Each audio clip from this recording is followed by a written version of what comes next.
Are you feeling overwhelmed about money? You're not alone. Nearly half of Americans today say they're living paycheck to paycheck.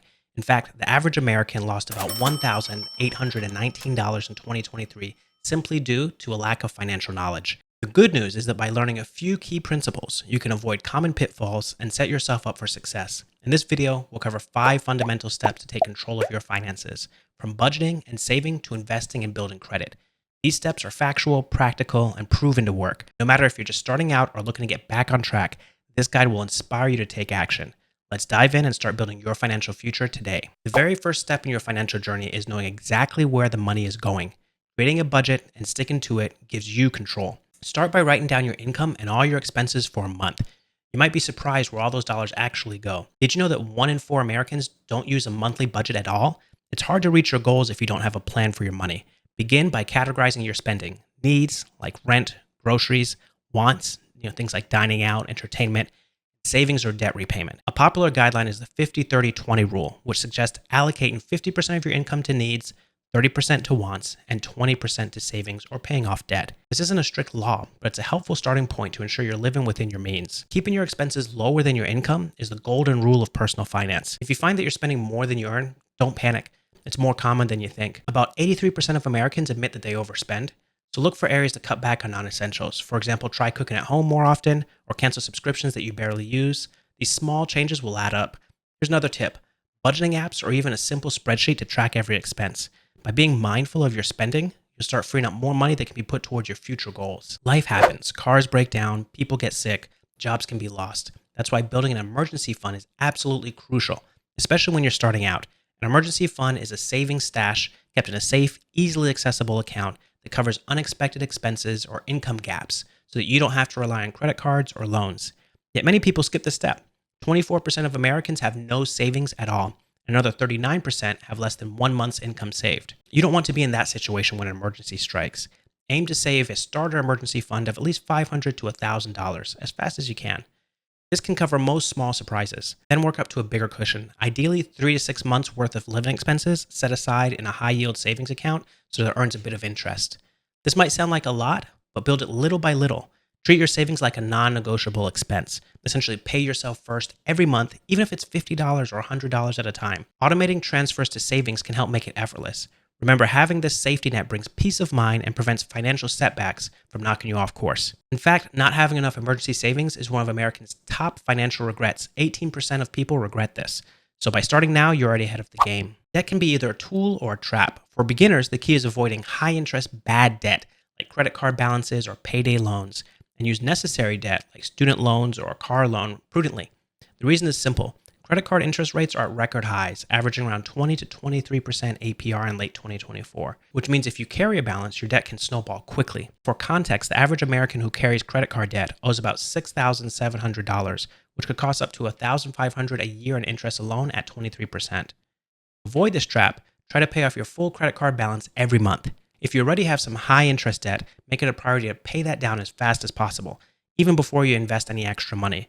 Consider using the debt snowball method, paying the smallest balances first for motivation, or a debt avalanche method, paying the highest interest first to save money. It's smart to use these methods to systemically eliminate debt.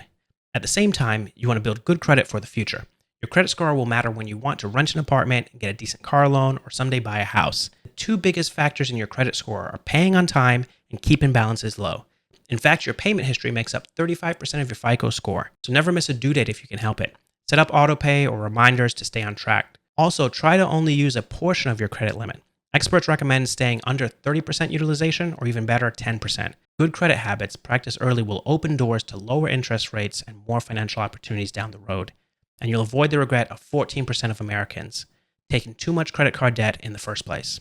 Once you got a handle on budgeting, a safety net in place, and high interest debt under control, the next step is to start investing for your future. Investing might sound intimidating, but it's one of the most important things that you can do to build wealth over time. The key ingredient here is compound interest. Basically, the money your money earns also earns money. Given enough time, compounding can turn even small contributions into surprisingly large amounts. For example, if a 25-year-old invests just $200 a month, let's say 6% average return, by the age 65, they could have around $393,000 saved up. But if they wait until 35 to start investing $200 a month, they'd end up with only about $201,000 by age 65, roughly half as much because they lost 10 years of growth. Time in the market beats timing the market. The earlier and more consistently you invest, the more your money can grow. So where should beginners start? A great option is retirement accounts. If you have a 401k or a 403b through your job, contribute enough to get the full employer match. That's literally free money. Then consider contributing to an IRA, like a Roth IRA if you qualify, which offers tax advantages for long-term growth. Don't worry about picking individual stocks or beating the market. For most people, a simple index fund or target date retirement fund, which auto-adjusts based on your age, is a smart, low-cost choice. The key is just consistency. Set up automatic contributions every paycheck or month, even if it's a small amount. Over decades, these contributions will grow. By investing in broadly diversified funds, like an S&P 500 index fund, you're effectively betting on the overall economy, which historically has trended upward over the long run. Of note, the US stock market has averaged around 7 to 10% annual returns over many decades. Keep in mind that past performance isn't a guarantee of the future. The bottom line, start now. Even if you can only invest a little, getting into the habit early will pay off immensely. It's no wonder that 22% of Americans regret not starting their retirement savings early enough. Don't let that be you. Your future self will thank you for every dollar that you invest today. Budgeting and frugality have limits. There's only so much you can trim. To really accelerate your financial journey, look at the other side of the equation, earning more. Investing in yourself can have huge returns. Perhaps that means improving your skills to get a raise or a promotion at your full-time job, or pursuing a higher paying career path, or starting a side hustle for extra income. A recent survey showed that nearly half of Americans, about 44%, have a side hustle in 2025. People are driving for a rideshare, freelancing online, selling crafts, tutoring, you name it. Even a few extra $100 a month can make a big difference if you use it to pay off debt faster or boost your investments. Plus, a side gig can sometimes turn into a full-time business or a passion project. Along with increasing your income, make sure that you set clear financial goals. Take some time to write down what you're aiming for. Is it buying a home in 5 years, paying off student loans, reaching $100,000 net worth, retiring by 60? When you have specific goals, it's easier to stay motivated and measure your progress. Break big goals into smaller milestones and celebrate when you hit them. Lastly, keep educating yourself. Personal finance isn't a one-time lesson, it's a lifetime journey. The financial world changes. Think about new investment apps or trends like cryptocurrencies, and you'll want to stay informed. Keep watching videos like this and subscribe if you haven't. Read a book or a blog, listen to financial podcasts, make learning a habit. You don't need to become a finance expert overnight, but little by little, build your money knowledge. Remember that knowledge you gain can literally save or earn you money. Recall that staggering 1,819 average loss from lack of financial knowledge? Avoid that. By continuously learning, you'll avoid making mistakes and find new opportunities. As your income grows, keep your lifestyle in check. Avoid lifestyle inflation, where higher earnings simply lead to higher spending. Stick to your budget plan and pay yourself first. Growing your income, staying focused on goals, and maintaining good money habits will put your financial journey into high gear. Starting your financial journey might feel intimidating, but you've got this. The path to financial stability and eventually financial freedom boils down to these fundamentals. Budget wisely, save consistently, avoid bad debt, invest early, and keep improving.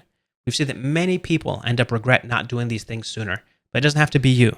No matter where you're beginning, every small step counts. The important thing is to start today, make a budget, put a few dollars into savings, pay off a bit of debt, open that investment account, just start. Over time, your money will grow, your opportunities will expand, and your confidence will increase. Stay focused on your own journey and don't be discouraged by setbacks. Everyone faces them.